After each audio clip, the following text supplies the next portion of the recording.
சிந்து பைரவில ஒரு வழியா கல்யாணம் முடிஞ்சு 2 ஜோடியும் வீட்டுக்கு வந்துடுறாங்க. வீட்டுக்கு வந்ததுக்கு அப்புறம் என்னெல்லாம் நடந்ததுன்னு பார்க்கலாம் வாங்க.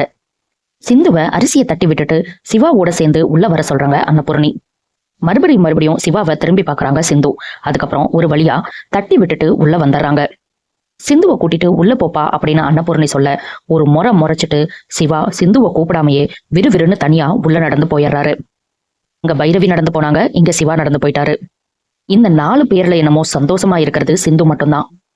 வீட்டுக்குள்ள வரும்போது இவ்வளவு பிரச்சனையிலையும் அவங்க கொஞ்சம் சிரிச்சுக்கிட்டே தான் உள்ள வந்தாங்க. விளக்கேத்த சொல்லி அன்னபூர்ணி பைரவி கிட்ட சொல்ல, எனக்கு தலை வலிக்கிற மாதிரி இருக்கு, ரூம் எங்கன்னு சொன்னீங்கன்னா நான் போய் ரெஸ்ட் எடுப்பேன் அப்படின்னு சொல்றாங்க. கொஞ்ச நேரம் கழிச்சு ரெஸ்ட் எடுக்கலாமா, வந்து விளக்கு பொறுத்து அப்படின்னு சொல்ல அவங்க யோசிச்சுக்கிட்டே நிக்கிறாங்க. அதுக்கப்புறம் சிந்து சொன்னதுக்கு அப்புறம் போய் விளக்கும் ஏத்துறாங்க. கொஞ்சம் கூட விருப்பமே இல்லாம ஏண்டா விளக்கேத்துறோமோ அப்படிங்கிற மாதிரியே விளக்கேத்துறாங்க பைரவி.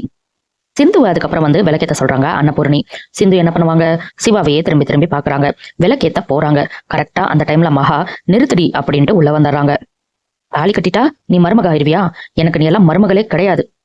என் பிள்ளைய ஏமாத்தி அசிங்கப்படுத்தி அவமானப்படுத்தி தாலி கட்டிட்டு இந்த வீட்டுக்குள்ள வந்தா உன்னை மருமகளா நான் ஏத்துப்பேனா?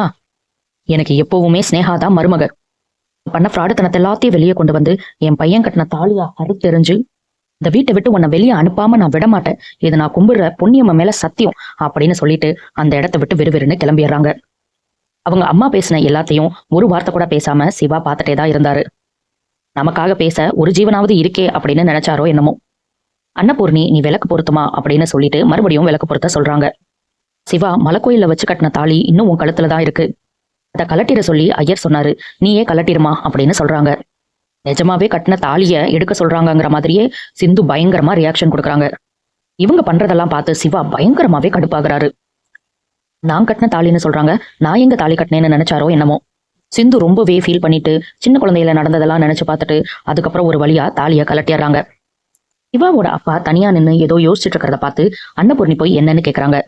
சிவா தான் கூட்டிட்டு போய் தாலி கட்டியிருக்கான், ஆனா அதுக்கப்புறம் நானே கட்டலைன்னு ஏதோ சொல்றான், எனக்கு ஒண்ணுமே புரியல நீ அப்படின்னு சொல்றாரு.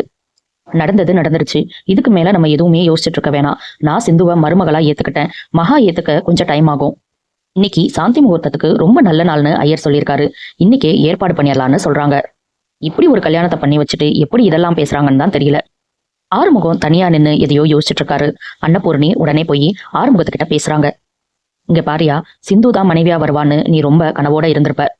ஆனா கடவுள் போட்ட முடிச்சு இப்படியா இருக்கு, அதுக்கு என்ன பண்ண முடியும்? நான் சொன்ன வார்த்தையை தட்டாம எப்படி நீ பைரவி கழுத்துல தாலி கட்டணியோ அதே மாதிரி அவங்க அப்பா சொன்ன வார்த்தையை தட்டாம தான் உனக்கு கழுத்தை நீட்டியிருப்பா பைரவி. திடீர்னு கல்யாணம் நடந்தனால பல ஏமாற்றங்கள் இருக்கும், அந்த ஏமாற்றம் கோவமா கூட மாறும். உன்கிட்ட கடுமையா நடந்துக்கிட்டாலோ வீட்டுல இருக்கிறவங்க கிட்ட கடுமையா நடந்துக்கிட்டாலோ நீ அதெல்லாம் தப்பா நினைக்கவே கூடாது. பைரவி நல்லா படிச்சவ, நிறைய எதிர்பார்ப்பு இருக்கும், அதை புரிஞ்சு நீதான் நடந்துக்கணும், அவளை நல்லா பாத்துக்கணும் அப்படின்னு சொல்லிட்டு போறாங்க. இங்க சிவா எப்படி ஒரு பொண்ணால இப்படியெல்லாம் பொய் சொல்ல முடியும், இந்த சொல்லானும் சேர்ந்து பொய் சொல்லிட்டானே, எப்படி இதெல்லாம் பண்ணாங்க அப்படின்னு நினைச்சு பார்த்து யோசிச்சு பார்த்து அழுகுறாரு பயங்கரமா. சிவா அழுகிறத தூரத்துல இருந்து அவங்க அம்மா பாத்துறாங்க. நீ எந்த தப்பும் பண்ணிருக்க மாட்டேன்னு எனக்கு தெரியும் சிவா, ஒன்னும் கவலைப்படாத, நான் எவ்வளவோ சொன்னேன்ல அந்த கல்யாணம் பண்ணிக்காதன்னு, நீ எதுக்கு அன்னபூர்ணி சொன்ன பேச்ச கேட்டு அவ கழுத்துல தாலி கட்டின? என் பையனை இப்படி அழுக வச்சுட்டாலே அவ. இப்ப எப்படி ஒண்டி கீழே வந்தா, உன் மொபைல்ல இருந்து எப்படி அவளுக்கு டெய்லி மெசேஜ் போச்சு, எல்லாத்தையும் நான் கண்டுபிடிக்கிறேன் அப்படிங்கிறாங்க. எசைக்கு சைடு கேப்ல நீ நல்லா தெரிஞ்சுக்கோ சிவா, இதுல வேணும்னே தான் அந்த அன்னபூர்ணி சிந்துவை உனக்கு கல்யாணம் பண்ணி வச்சிருக்காங்க. நீ இதை பண்ணிருக்க மாட்டேன்னு அன்னபூர்ணிக்கு தெரியாதா என்ன? நம்ம நல்லா இருக்கிறது அவங்களுக்கு கொஞ்சம் கூட பிடிக்கல, அதனாலதான் இப்படி பண்ணிட்டாங்க. அம்மா சிவா, அந்த அன்னபூர்ணி பிளான் போட்டு உன் வாழ்க்கையை கெடுத்துட்டா, என் பையன் வாழ்க்கையை கெடுத்தவங்கள நான் சும்மா விட மாட்டேன் அப்படின்னும் மகா சொல்றாங்க.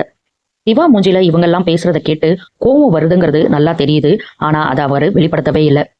நான் உன்னை எப்படியாவது ஸ்னேகா கூட சேர்த்து வைக்கிறேன், அது வரைக்கும் அன்னபூர்ணி அழுதாங்க அப்படி இப்படின்னு நீ சிந்து கூட சேர்ந்து வாழ்ந்துராத, நீதான் தெளிவா இருக்கணும், கொஞ்சம் பொறுமையாயிரு அப்படின்னு சொல்லிட்டு மகா அங்க இருந்து போறாங்க. யாருக்கு என்ன பதில் சொல்றதுன்னு தெரியாம, இந்த பிரச்சனையை எப்படி ஹேண்டில் பண்றதுன்னு தெரியாம சிவா குழம்பி தவிச்சு அழுது நிக்கிறாரு. இதுக்கப்புறம் கதையை எப்படி எல்லாம் கொண்டு போறாங்கன்னு நம்ம பொறுத்திருந்து பார்க்கலாம். அடுத்தடுத்து சிந்து பைரவில என்ன நடக்குதுன்னு தெரிஞ்சுக்க சப்ஸ்கிரைப் பண்ண மறந்துடாதீங்க.